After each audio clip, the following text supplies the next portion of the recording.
Hello everyone and welcome to our playthrough. I have Piotrek today with me. Hello. Piotrek is an expert with this game and he is going to play through the first act of the game by using the new dedicated solo variant, which is the tag over here. He's sort of like a semi-autonomous second character.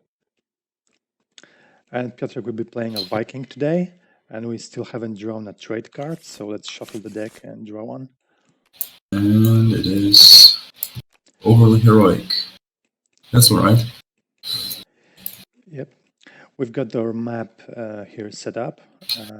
We're starting in the town over here, and there's a shop here and a camp. Some of the items that you're able to purchase are already set up over here. And we're going to reveal our setting card, which is a global modifier for this part of the adventure.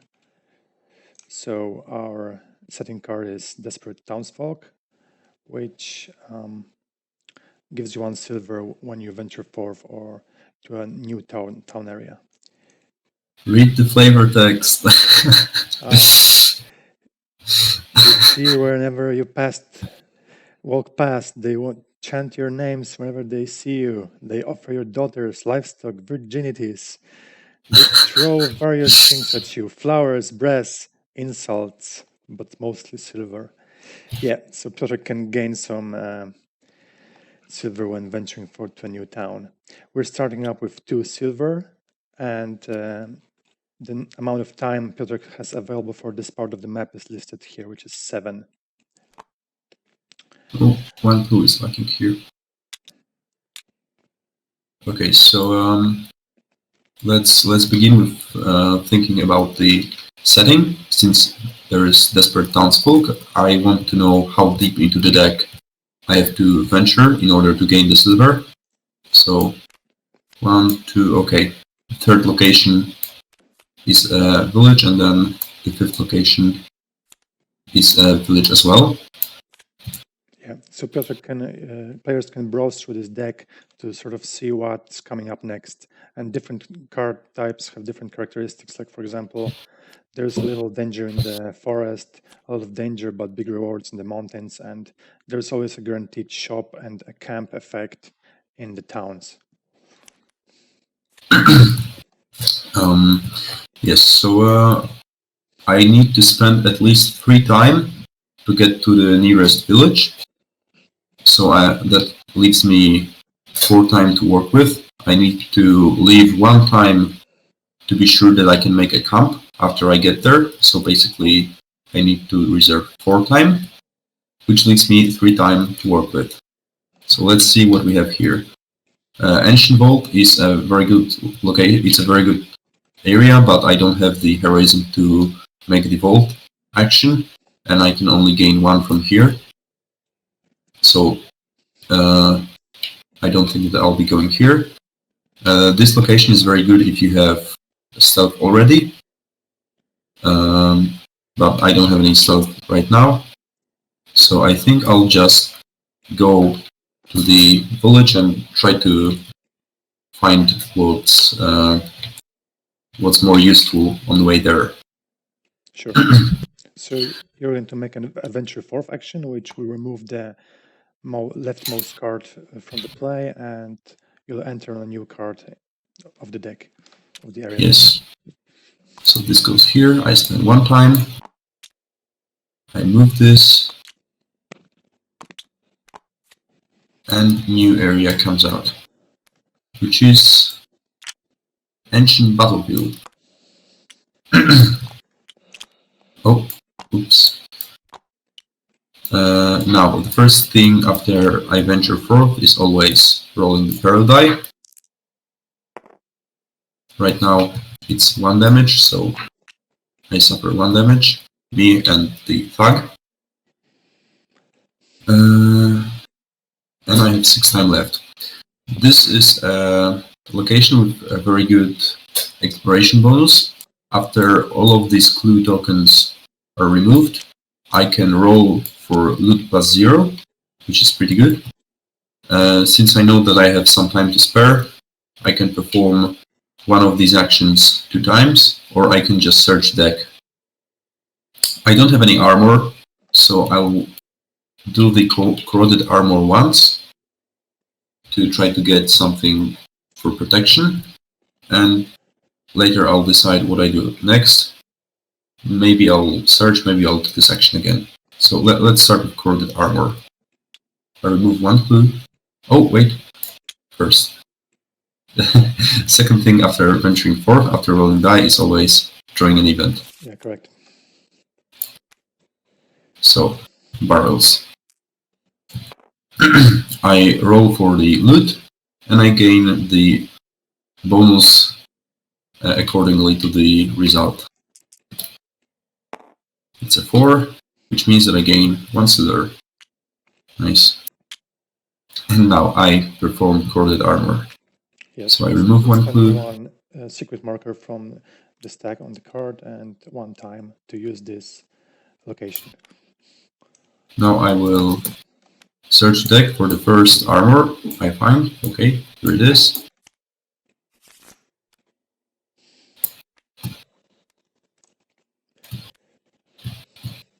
And it's real armor. Yep, and you can equip it because it requires one strength, and you have 1 strength from your shield throw ability. Yes. Since I have an armor which already matches my attributes, I'll just perform search action, which means that I discard 1 of the clues and I draw an event. Right.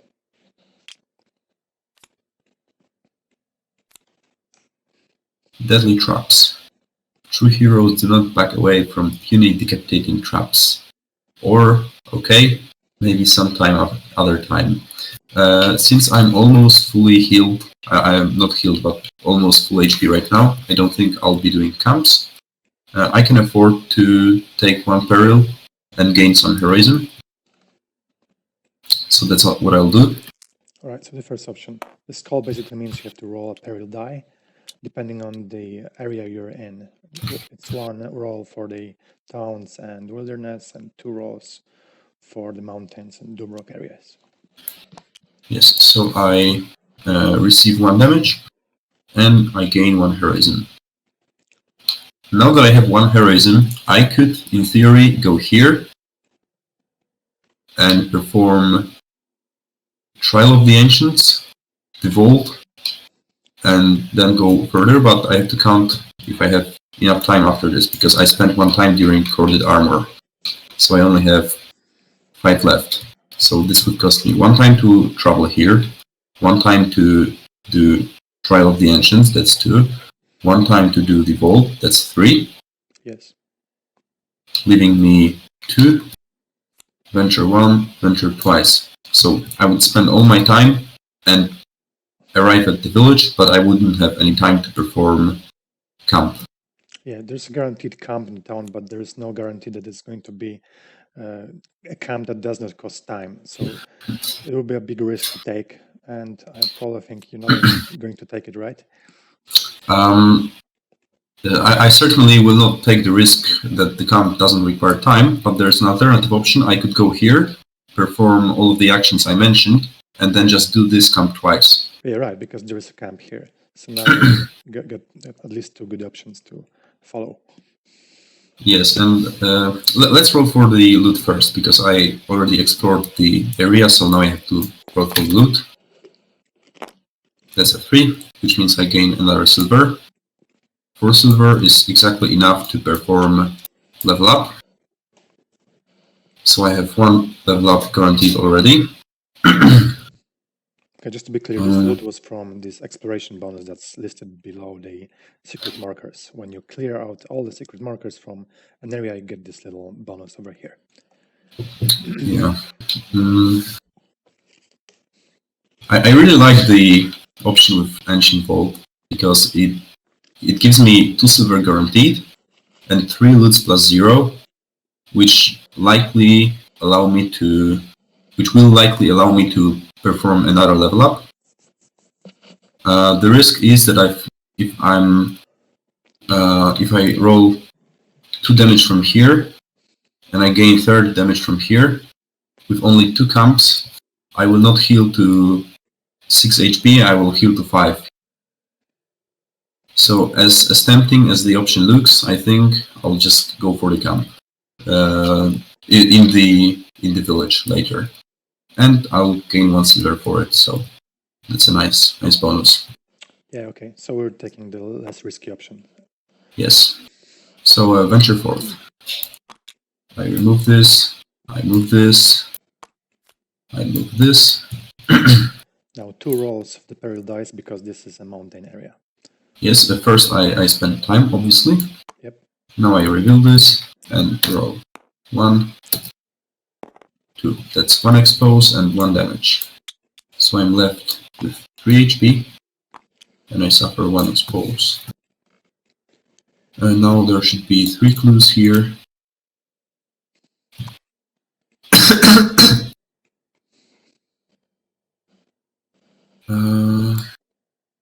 And I draw an event. Right. Which is interrupted buff time. I could either venture forth for free or travel, which means to move to an already revealed area and perform a scout and suffer 1 exposure, or I could loot +0 and perform a camp, after which I roll for the peril. Both of the options are very good because this basically gives me one more time, because I don't have to spend time to venture here, which I will anyway. And this option is very good because it just gives me loot +0. And I think I'll just go for the loot +0 right now, because I'm pretty low and camp is always useful. Yeah, the peril from this card though will require you to roll the peril die twice. Yes, but at worst it will deal 2 damage, which is still a plus for me because I remove 1 exposure. So in the end I'll have 1 expose less, and potentially I will not gain damage from the peril and I will gain just expose. So I will trade exposure for health, which is good. Right. So let's start off with loot. And that's a 6. Excellent. A 6 is 2 silver. Now I camp, so I remove this exposure. Only 1 because I don't have any more. So if I had 1 more, I could remove both. And I heal 2. So I'm at 5. Now I roll for the peril twice. 1. Oh, and that's nothing, because I don't have exposure. That's 1 damage for each pair of exposure. And that's 1 damage. Yeah, so the camp definitely helped me.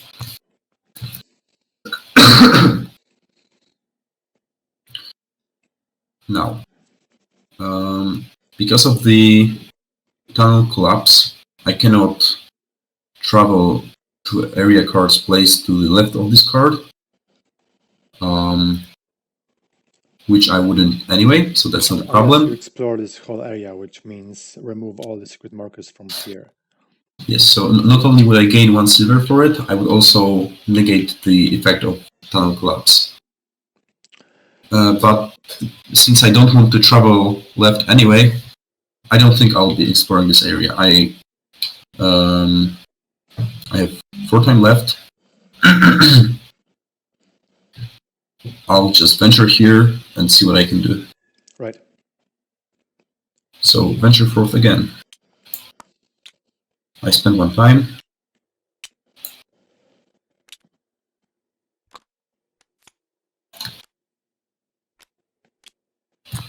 And that's Mage's Tower. So I'm lucky to have camped before, because this camp is not very strong. But since I'm not that low, it's not a problem. Right, we need to set up the shop once this area is revealed. So there are 2 common artifact items here available for purchase. Okay, so the common artifacts. That's 1. That's 2.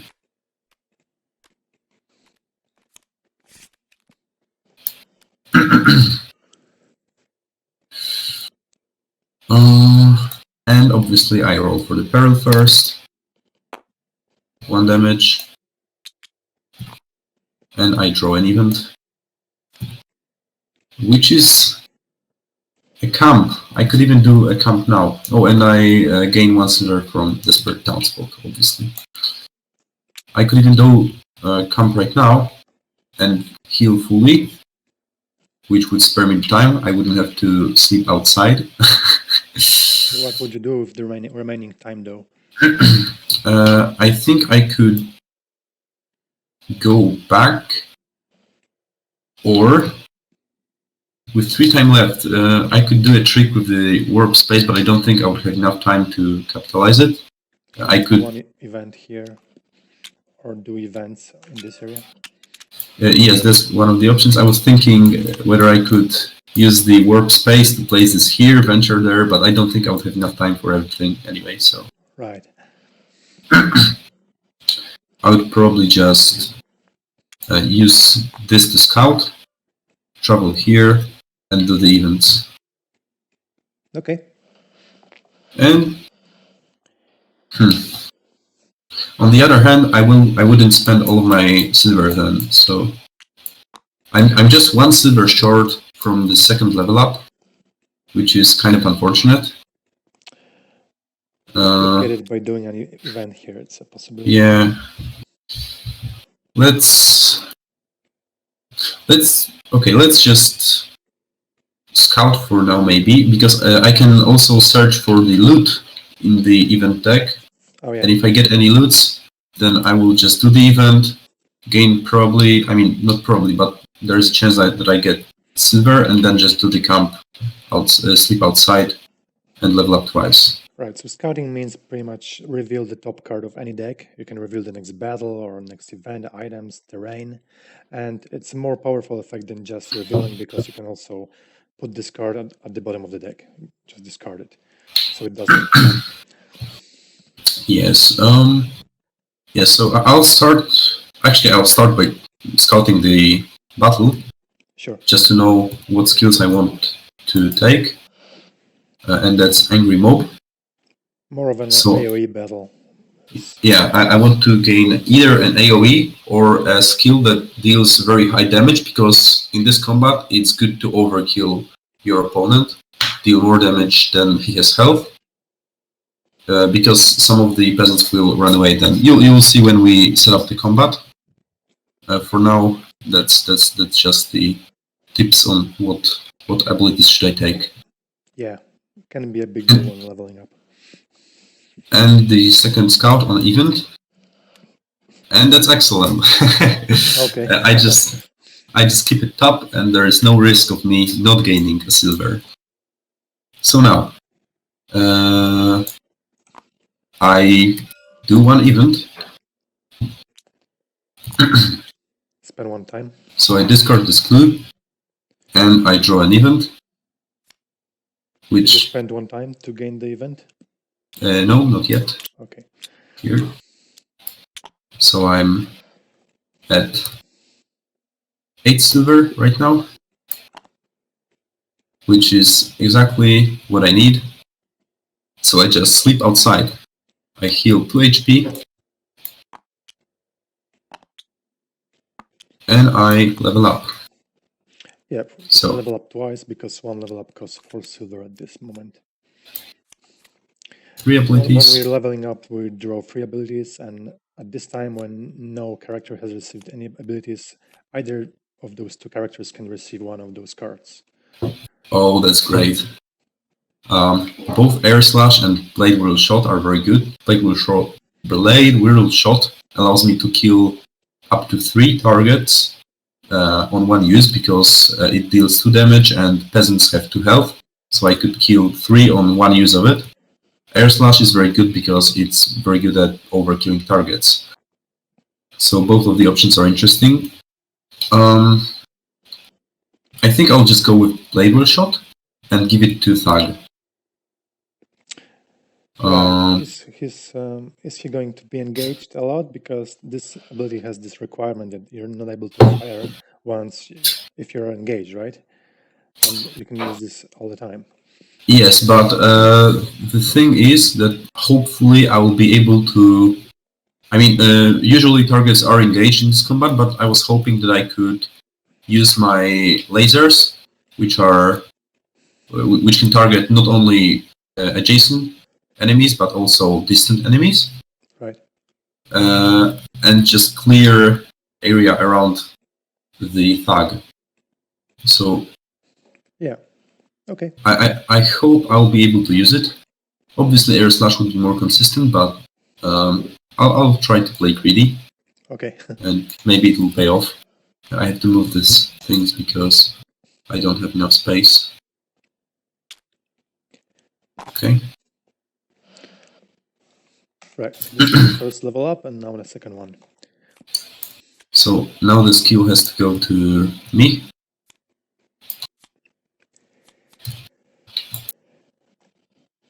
Oh, I wish I could give this to Thug now because it would mean that he never is at risk of not being able to use playful shot. Still, it's an interesting ability because in combat with peasants you don't want to be surrounded, and this allows you to just move out without any restrictions.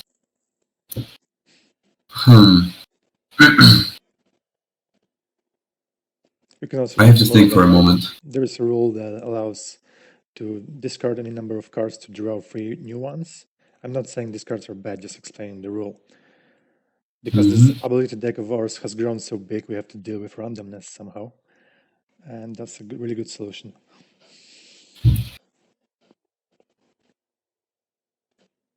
Okay, so I think that this ability is a very good option. Neither of this is any interest. I don't have any interest in any of these, so I will not risk that after Mulligan I don't get anything useful. I'll just take the whoosh. Yeah, you could also discard these two and check what you get before getting whoosh, right? Oh yeah, I don't have to discard this one. Yeah. Okay, so I gain 2 new, right? Yep.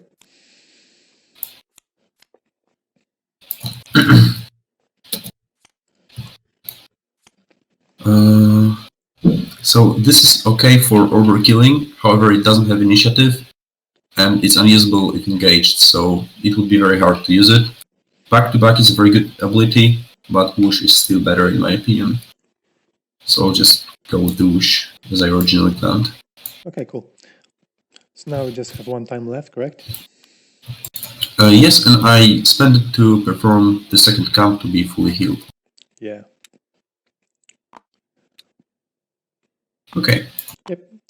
Good job. Now we've got to set up the battle. You're entering battle in pretty good shape, I think. You've got 2 level ups, 1 heroism per character, which is a resource that can increase your damage, and you're at full health, no exposure. So yeah, we're looking pretty good for this battle, aren't we?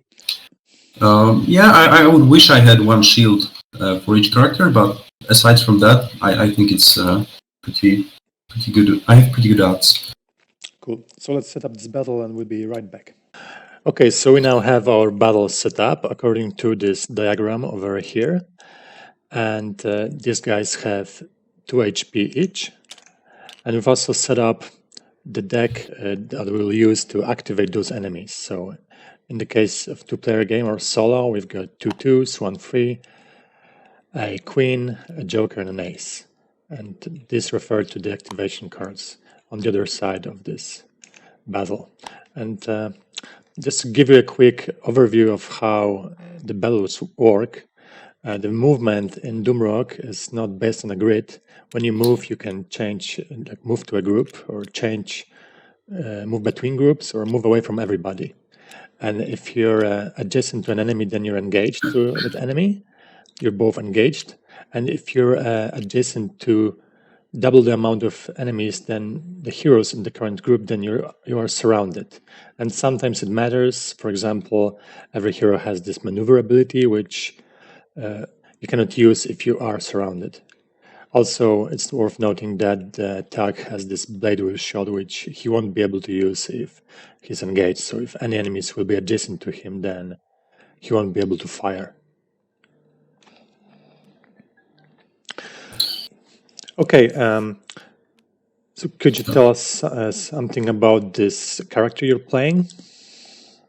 Yeah, so the Viking, the main theme is that he has lasers from his eyes, which he shoots to deal average damage. The trick is, though, that when he targets a character with shield, the laser bounces off this shield. Obviously, still deals damage to this character, but then bounces to another character and deals the same amount of damage. So Right. you can either just target characters with shields, or you can. Tom, you wanted to add something? Yeah, so also you can use spend heroism to add damage to each of the targets. So this scales better than most of other abilities, which just add one damage. This potentially can add 2 damage per one heroism. Yeah, and the second thing is that you have second trick in your pocket, which is shield throw. You can use it both offensively and defensively. So you can either give a shield to a friendly character to just make them sustain more damage, to be more tougher, or you can throw a shield at your enemy so that you can bounce the laser off him and chop 2 enemies at once. Right, and then you have this whoosh ability, which you've picked up, which is perfect for working with the tug. So you're probably going to rely on this to keep your distance and also give some stealth to the tug to increase his damage. Yeah, so Tax has some abilities which require him to be either adjacent with me or be in an empty group or something. So I can use Whoosh to control it a little better, or he has abilities which require him to have stealth, which I can also give him with Whoosh. Another thing is that in this combat you don't want to be surrounded, and Whoosh allows me to move out from a group even if I'm surrounded. So it's both very good for working with tag and very good for this combat itself. Yeah, and each of the characters has a basic maneuver ability, although the tag one's is a little bit different, but this is a basic move ability, which allows you to change groups and also gain heroism if needed. Yeah, and lastly there is my trait. You randomize and draw a trait at the start, as we did. Yep. It allows me, this one in particular, allows me to gain 1 heroism when to spend on an effect during an attack which I know that will kill enemies. So, for example, when I shoot at a peasant with lasers, I deal 2 damage. I know that I will kill. I can use it to deal 1 additional damage with this heroism effect. Yeah, which is pretty good because this fight is all about overkilling enemies, right? There's a lot of them, but there's this pool of enemies over here which are sort of like spectators. They do not enter the battle yet, but they can enter the battle and they will unless we can scare them off. And we scare them off by overkilling their friends, basically. So dealing more damage than you have to do to kill them. And basically, we remove one of those spectators for each overkill damage, for each point of overkill damage. Additionally, Piotr already said that you don't want to be surrounded in this fight because at the end of round, they will do 1 damage to each surrounded hero. And yeah, I think we're good to go. It's just worth noting that this is the dedicated solo variant, so Piotr will share the dice pool with the tag for convenience, and also he will draw one of those artificial intelligence cards at the start of roll phase to see what the tag does. And this will just add to the whole riddle, which is the battle in Doomrock. I think we're good to go. Yeah, I think so. We still should draw terrains. All right, correct. So we're going to show you how the new terrain works. We draw 2 cards, and the first one goes to the area with the heroes, and the second one goes to the big field with the enemies. It's written here that it's adjacent to adjacent to these 2 guys. And what terrain does, it's sort of like an ability that can be used by any hero. During roll phase, we'll be placing, we'll try to roll and place dice results on the cards that we want to use this round. And we can then also place dice on these terrain effects if we roll those results. And what's cool about this is that later we can activate those terrains, and it works just like an ability. But any hero can place a die here, and any hero can then use the terrain. So it sort of enables dice sharing between heroes. Also, now that we are at the terrains, I just thought that we might mention that there are types of terrains that the good thing about them sometimes is that you often find yourself without a die result that you can assign your die, and then there are terrains like this which you can assign a die to if you don't have anything to assign your die. Yeah, these terrains take any result, but all of the terrains are designed to mitigate randomness because they either have any results you can use or they have very unpopular results like 4s or 2s. Yeah, and so there are terrains like this, and actually the two that came out are very good, and they are high priority terrains which you most of the time want to assign a die to. Yeah. Yeah, and we can just mention one thing, that if we don't assign a die on a terrain, and then instead the enemies will use that effect, which is listed by the skull. So it's either us or them that will use the terrains. Okay, so we're starting battle now, and Piotr can decide whether he'll be adjacent with the tag or distant. Just pick up information. I'll definitely be adjacent because I want to gain full value of whoosh. It works on each character in my group, so if we are in the same group, I'll be able to give stealth to both of us, and I'll be able to move both of us wherever I want. So definitely in one group. Okay, cool. So we're starting off with the roll phase. So Piotr just collects his dice pool and rolls. He can reroll up to 2 times and assign the dice to any of his abilities or terrain. Yeah, so let's do it phase by phase. Roll phase. Now at the start of roll phase, I draw an AI card. Let's read what it does. At the end of initiative phase, unless surrounded, move to the hero. If adjacent to the hero, deal 2 damage to adjacent enemy. Unfortunately, I don't think there will be any enemies adjacent to me, so this will not proc. And at the end of hero phase, he will deal 3 exposure to an adjacent enemy. Ideally, there will be no enemies adjacent to us, so this time this card will not be very useful, but I know if something goes wrong, then maybe this part will proc. Right. Okay. So let's roll. My plan for this round is definitely to roll a 4 for the skull, 4 or a 5 for this terrain, because they have very good effects here. Gain either a 3 or a 4 for whoosh. And then 5 or a 6 for blade will shot, which is also very good here, because I can kill from 2 to 3 minions on a single use of it, so that's very powerful. The rest of the dice will go wherever they match. Okay, I have a 4, I have a 5, I have a 5, I have a 3, so that's actually everything I want for now.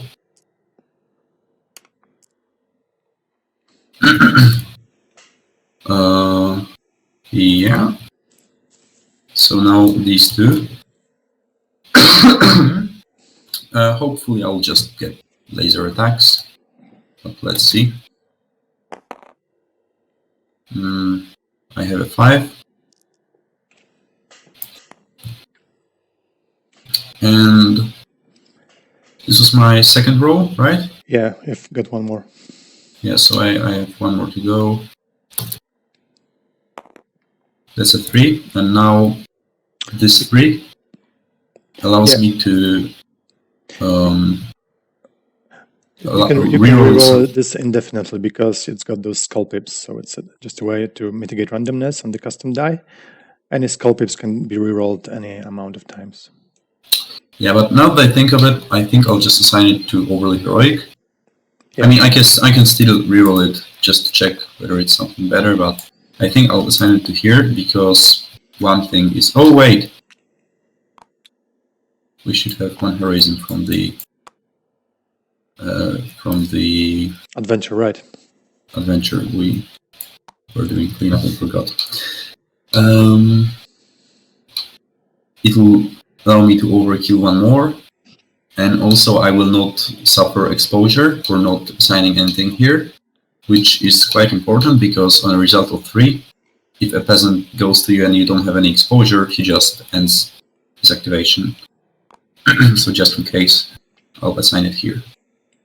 Right. Okay, so that's the roll phase. Start of round phase.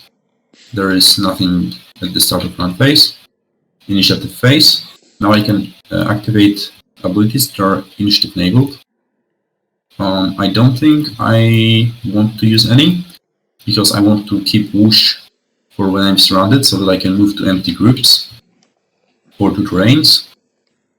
Yeah, and I'm not sure if I've mentioned that the abilities that are initiative enabled are the ones with the lightning symbols near the dice results. So basically it means you can use them before the enemies make their move. Oh yeah. So I just skip my initiative phase. Thug is not surrounded, he moves to me. He already is here. If adjacent to the hero, deal 2 damage to an adjacent enemy. Unfortunately, there is no adjacent enemy. I could use whoosh to get adjacent to them, but I don't think it's worth it. I want to keep whoosh for later, so this attack will just waste, sadly. What if you moved him to this group that would deal some damage to these guys and try to finish them off with lasers so he's not engaged? Would that be possible? I don't think so, because assuming I move here, we kill one guy, kill one guy with lasers, but first we activate minions and then they group here. All right. We will be engaged for sure, so there is no way he will be able to activate Blade Will Shot later. Right, so it's better to just keep whoosh for later. Yeah. Okay, so I choose... I end my initiative phase, I start enemy phase. Minions are activated if present. 2 minions per hero activate by default. So I mark minion, and now starting with the highest threat hero, which is Viking in this case, he has 43, attack has 24. I draw a card and activate. That's Queen. If not engaged, move to lowest threat, spawn 2 peasants in my group. So he moves to lowest threat, which is Thug. He spawns 2 peasants here. They spawned from this pool here. And if there are no peasants left here, because they will go to the overkill pool, they don't spawn anymore. So that's the thing about them coming into the fight later. Now 1 damage to adjacent active player, which is me. Puts me down at 5. Okay, cool. I'll activate one more. This one. Nice. Move highest threat and all adjacent peasants to an empty group. So that's not great, but that's still better than... Oh yeah, and there's a mistake here, right? Because it should be written move myself, highest threat, and all adjacent peasants. Yes, we'll fix that. Yeah. It's still better than if Thug activated an ace, because now damage is distributed more evenly between us. So I suffer 1 more damage. Yeah. Now Thug activates. I'll let him activate this guy.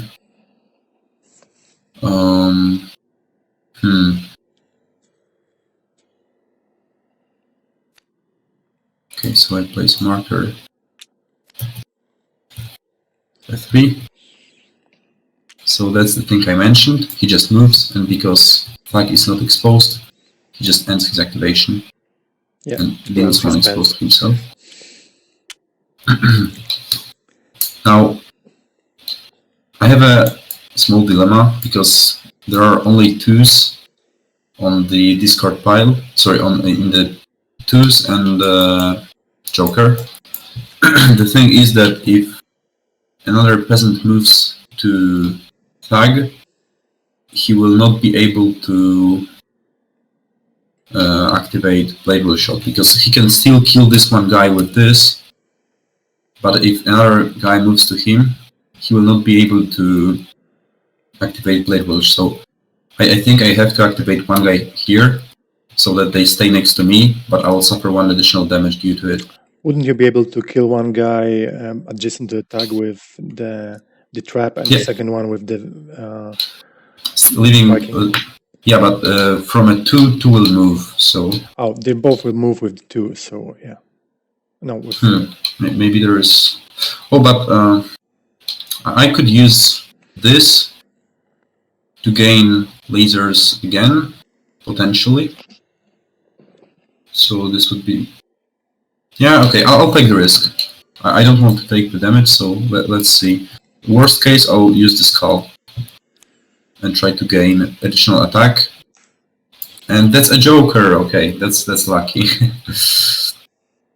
Each not engaged peasant adjacent to one or two other peasant moves to highest threat. So they all bunch up with the Viking. It's not that bad because I can always move out with whoosh. Okay, he's engaged, so he doesn't move. They spawn two peasants. That's it for the activations, right? Yeah, just need to spawn 2 peasants, and there's also a rain of cabbage. Every hero is dealt 1 exposure.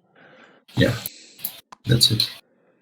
Cool. So now we're doing the boss phase, which is not existent because there's no boss in this battle. And now we've got the hero phase, which allows Piotr to use all of the remaining dice on his abilities. Okay, I will certainly use whoosh. I move out. Wait, first I deal 1 exposure to each character. Oh my god. Yeah. Okay. This is that's a lot of exposure. Perfect ability for this fight.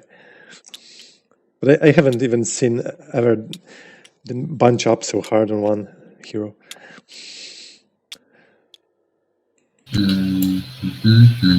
Okay, I'll remove the activation markers already.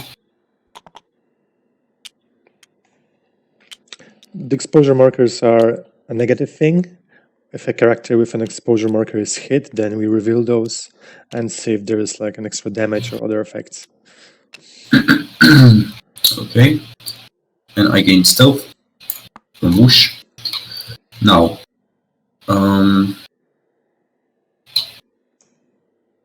Thag will push this guy here with an effect of a trap. So he deals 3 damage to him. And now we reveal the exposure. It's just a push, but he is dead already from the 3 damage and actually overkilled by 1 damage, which means he is going to the overkilled pool, and also 1 other character is removed from the spectators. Yeah, so now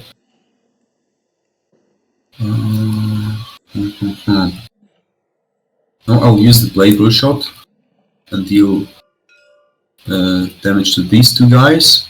Unfortunately, I cannot move the terrain first because Skull doesn't have move in it. Yeah. So I just deal 2 damage to 2 of them, and I will use Heroism, deal 1 additional damage to 1 of them. Let's say this guy. Okay. Okay, so that's just 3.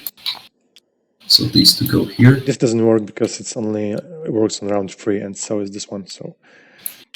Okay. Sorry. So he just goes back into the pool. Yeah, because he wasn't overkilled. Yeah. Now I'll roll again. Sorry, no, roll again. I will actually roll again, but only 2 dice for the Thag. and I will try to get a 5 or a 6 and a 3. So I'll move that rain later and we'll activate it again if I roll it. So let's see. Okay, there is a 6. That's good.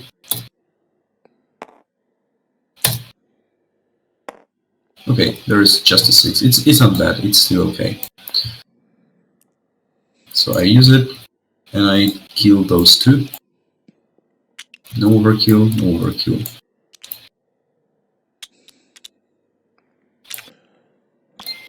Now time for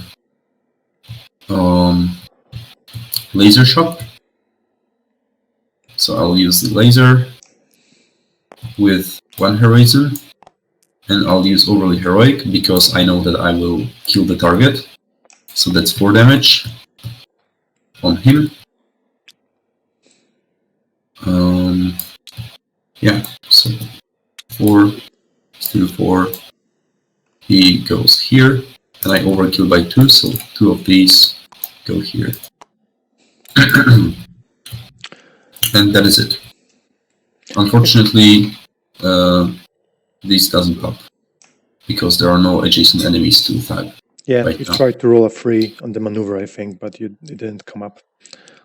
Yeah, actually, I made a mistake before. I should have moved to a Thag, now that I think of it, with a whoosh. Before Because the whoosh? when I used whoosh, I should have moved to Thag. Oh, right. Yeah. It wouldn't have changed anything, but next round I would be able to use whoosh better. But okay, let's see. Yep.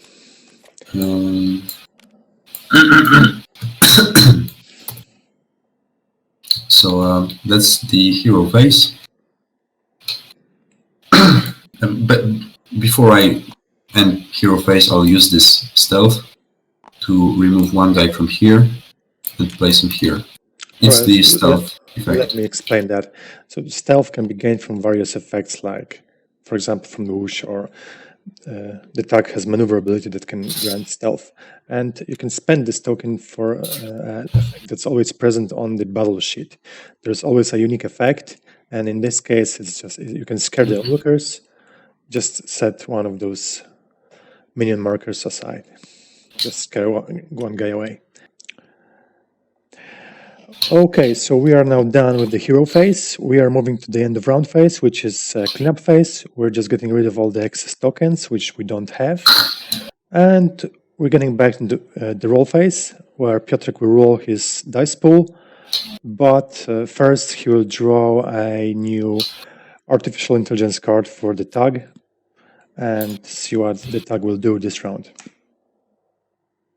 Okay, so at the end of initiative phase, he will gain a bonus die and attack for 1 damage. Will attack any enemy for 1 damage. And at the end of hero phase, he will deal 3 damage in case he has stealth to an enemy with the least HP. So most likely he will deal 1 damage to someone and then deal 3 damage to him later if he leaves. Nice. Okay, so let's roll.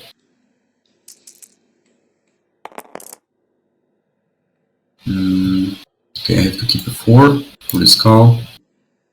I have to keep a 5 for this.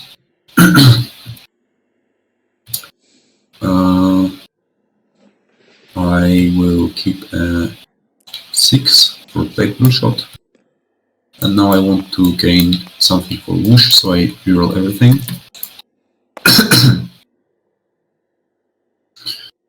That's a stealth, but I don't want to gain stealth from this die. I have a 4 for whoosh, and now I will reroll everything and try to roll an attack. Okay, nice. that's interesting because I can place it here, and Thag will be able to use this ability before monsters activate. Because what this symbol does is that if you assign this die to an ability on a result of 6, it becomes initiative enabled. So this ability works right now as if it had the symbol that is on shield throw or on the whoosh here. Yeah, so this is useful because you'll be able to fire the shot before any enemies will even have a chance to get to you. So you're pretty guaranteed that you will be able to use the blade rule shot, which is nice. Yeah. So yeah, that's great. So Yeah. we go to the initiative phase right now. We still got a 6 and a 1 to assign.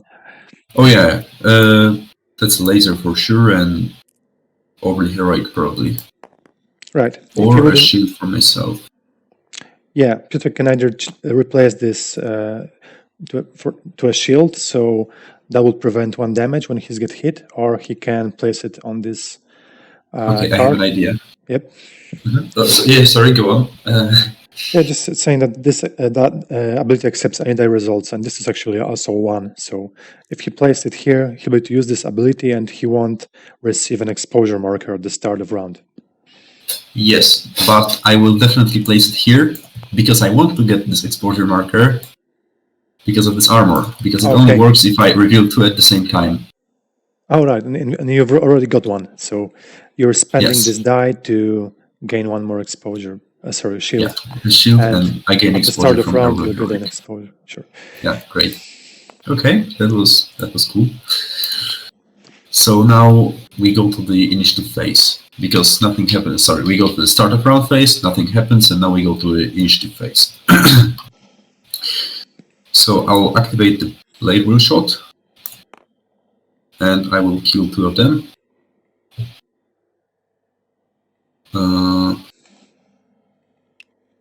So yeah, you're hitting 2 guys, right?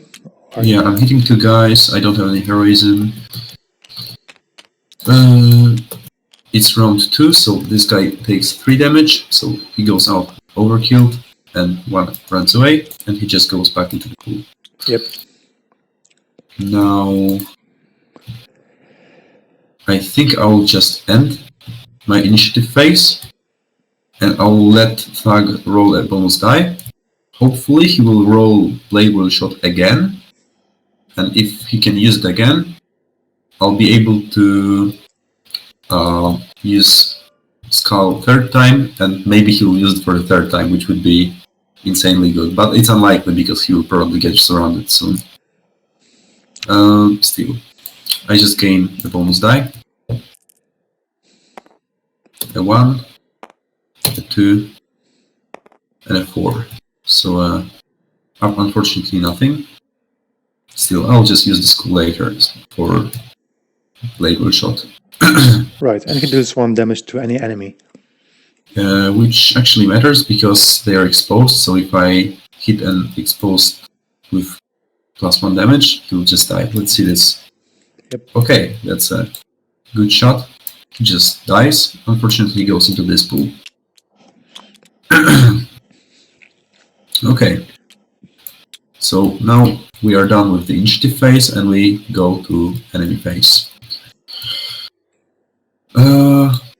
So starting with me, I'll activate this guy. And that's a 2. There are 2 2s left, so they're going to me, deal 1 damage.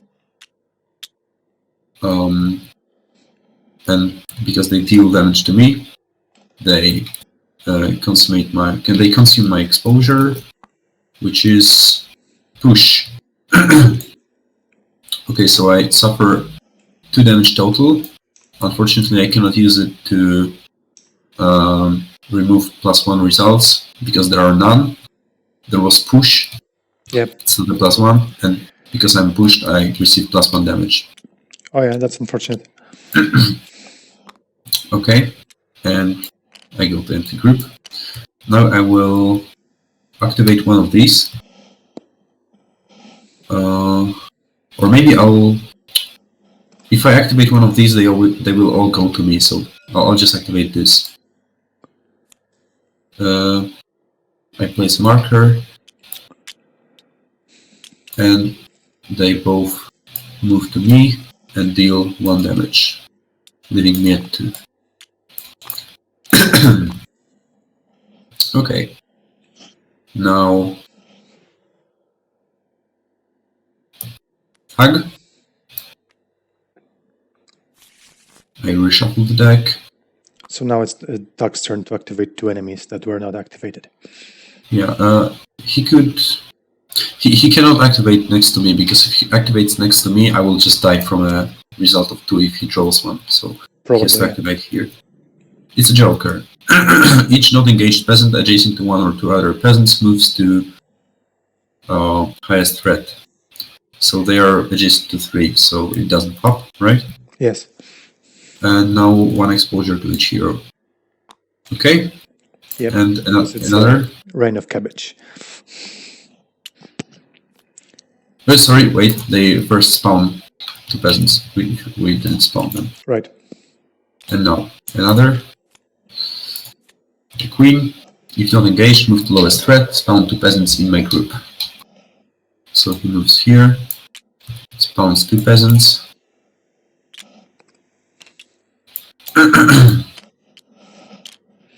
And deal 1 damage to adjacent active player. And it's 2 damage, but with a push, which is actually good. Yeah, because otherwise you would be surrounded at the end of round and be dealt 1 damage from the effect. Yeah. Okay. Yep. So now we're moving to the hero phase, and Viking still has some actions to perform. And there's still a skull, so. Yeah. Viking will start off by pushing this guy here. He receives 3 damage. So you've used the trap to deal 3 damage to the guy, and overkilled by 1. So now I can just kill the guy next to me. And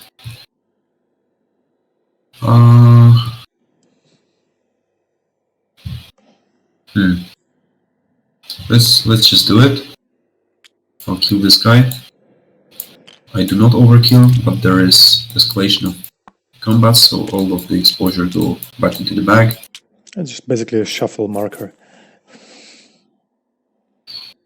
And he just goes back here.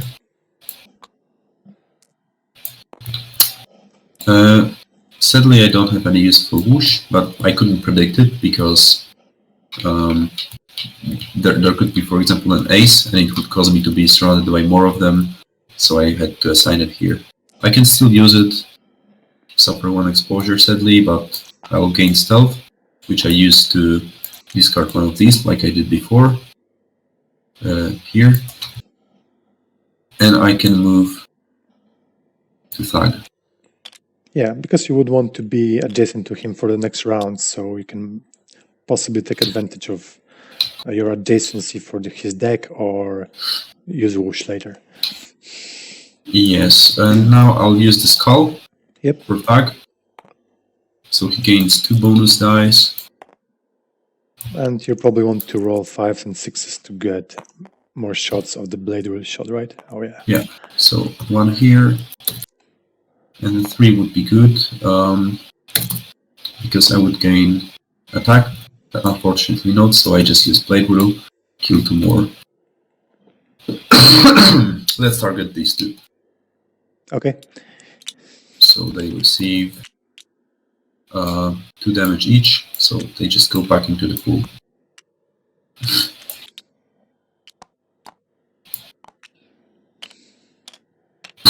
Cool. So now one remaining thing to do is to use this. Unfortunately, I don't have stealth. You don't have stealth, so it doesn't work.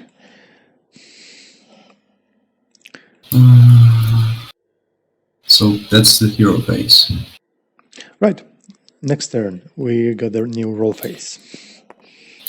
Okay, I'll have to adapt my strategy a bit right now because Viking is very low and he is likely to die from activations. So I want to roll some shields. Wait, before that I draw an activation card. 3 exposure. It will probably not work, but the second effect, unless surrounded, gain stuff and move to a hero. If adjacent to a hero, deal 2 damage to adjacent enemy. Previously it wouldn't work because I didn't want to stay next to peasants round 1 and 2. If I can kill the last peasant with this, it could actually work. So let's see. Yep. This was my first roll, right? Yeah. So I'll keep 2 1s because I really don't want to die. And I have to reroll everything because if I don't get a skull, I'm in a big trouble. Okay, I have a 4. I have another 4 here. I have a 6 for blade shot. And I'll roll 1 more time and get a whoosh. Which actually I don't need right now. But there's nothing else I can assign it to, so. You can use it on a very heroic if you don't need. But I don't have the... You don't even have attacks, sorry. So yeah. So Viking basically is now tanking. He just took shields and doesn't have any attacks. But he might get some from... well, I suppose you'll use this Skullstone for Blade later. Yeah. Okay. So that's my roll phase. Now the start of round, nothing happens. Start of initiative, nothing happens. End of initiative, it would pop, but there are no adjacent enemies. So still nothing. Yeah, but as you said, I gain 1 exposure from this. And now enemy phase. So we activate. We remove those activation markers, and now I'll activate this guy with Viking. That's a 3. He goes next to me. Unfortunately, I am exposed, so he does activate. He deals 1 damage to a... Oh, that's a lowest threat, sorry. That's a lowest threat. So he does not activate because Thug is not exposed. So he just gains 1 exposure. Now the second guy. Okay. An ace. Okay, so this guy and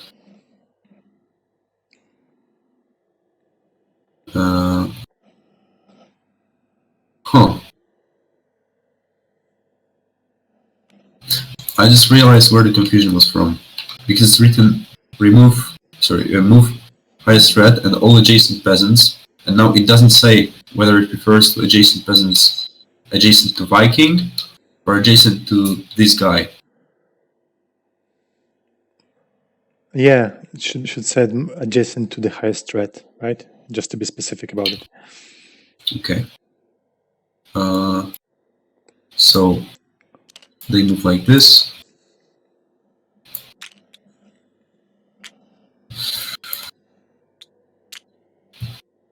And deal 1 damage.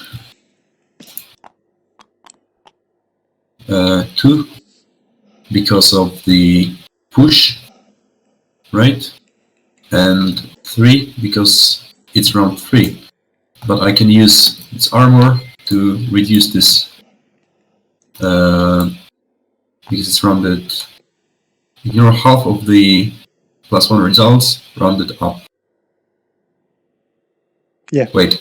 No. Wait. There's one rounded. Half of them would be. Yeah, that's right. Okay, never mind. I don't know where this confusion was from. Yeah, it does reduce damage in this case. Yeah. And there is escalation, so it goes back into the bag.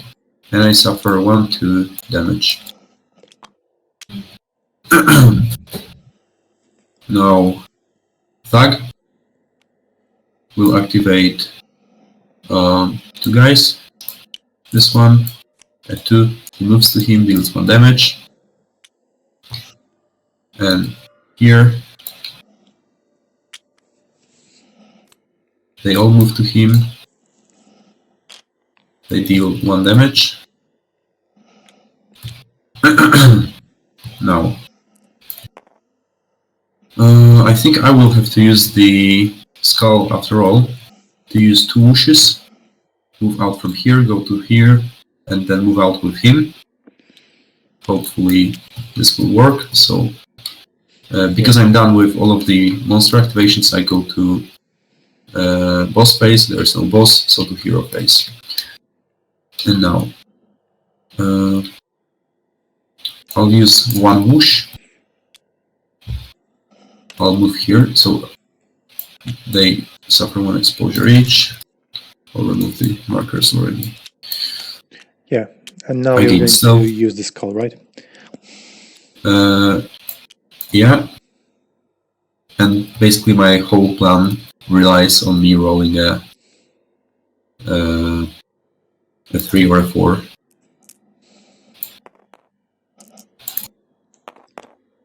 There is 4. That's nice. And now probably only attack makes sense.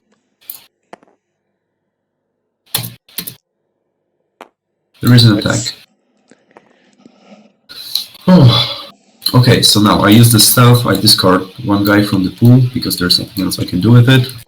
And only now, before I move, I will push this guy there because I will not be adjacent later. So I push him. He dies, overkill by 1. I use whoosh right now. So they all suffer 1 exposure. Unfortunately, me and Thug will suffer exposure as well. It's risky, but are you going to be able to win this round? Maybe not this round, but potentially there is a chance for initiative attack next round. Yeah. Initiative 4. Maybe I will be able to win. It's unlikely, but yeah. So we move, and I choose that we move to here, or maybe yeah. Let's move here.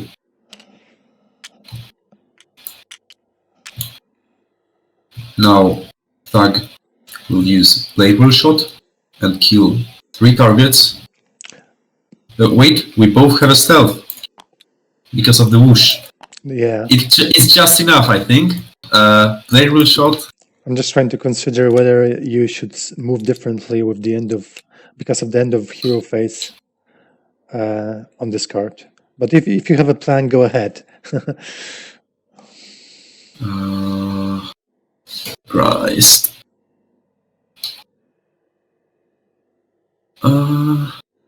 That's 1, 2, 3, 4 dice from this.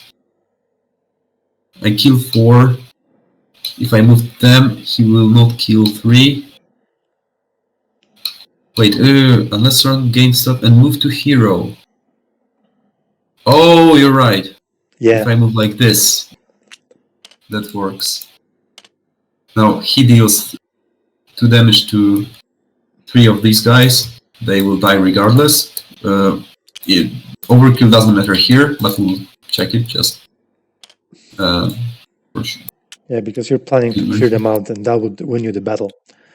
Yeah, it's overkilled by 1, and it's not overkill. Yeah. Now I use lasers on this guy with no heroism. That's overkilled by 2.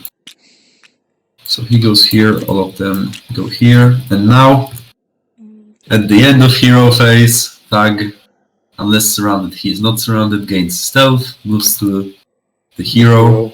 It should be written a hero, right? And deals 2 damage to the adjacent enemy. Wow, that was extremely close. Oh, with overkill. Yeah, because next round you'll probably die because of the exposure and all the attacks that would hit you. Yeah, my only chance was that I would roll a 6 on this, and I would place it either here or here and kill the last guy before they activate. I know, but this is interesting when it comes up, but probably it shouldn't rely on this to come up because it's just one result. Oh, I would still be able to win. No, it's start of the initiative phase. It wouldn't be certain because the next card would It's a Yeah. ranged attack that's made in initiative, but it's just one.